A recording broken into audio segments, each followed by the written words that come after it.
Hey guys, welcome back to my channel. So I just wanted to share with you some houseplants that I recently purchased.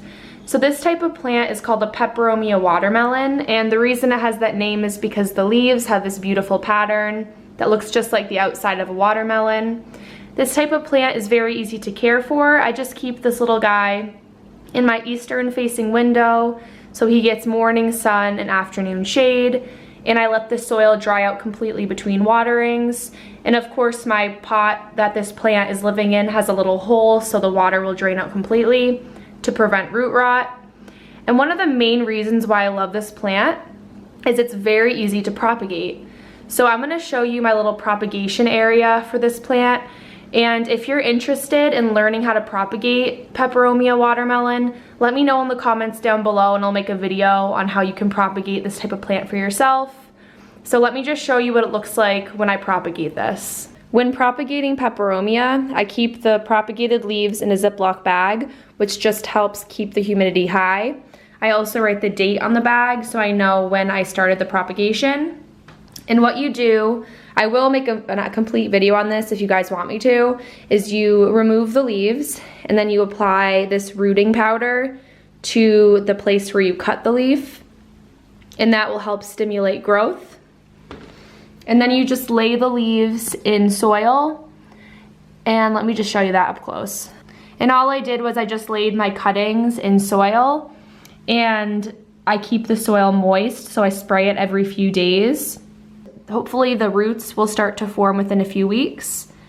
And that's pretty much it. It's very simple. So I would recommend doing this with your Peperomia if you want to have more than one plant.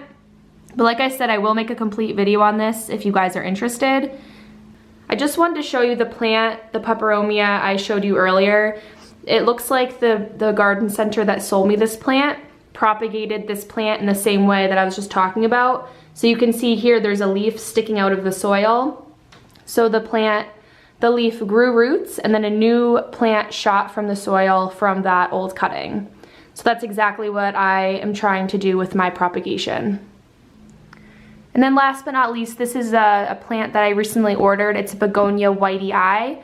This is a pretty in-demand plant right now.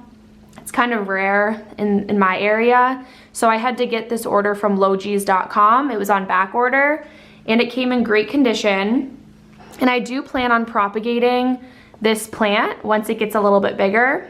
And I'll make a video on how you can do that as well if you want to propagate your begonias at home. I keep this plant in my room that has the humidifier because begonias do like high humidity levels. So I'm gonna keep him in there to keep the leaves from turning brown and getting crispy. And they just really do prefer higher humidity, especially since it's going to be winter where I live soon and the humidity drops really low.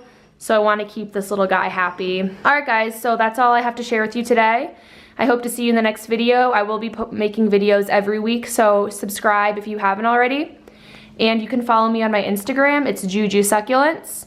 Alright, I'll see you in the next video. Bye.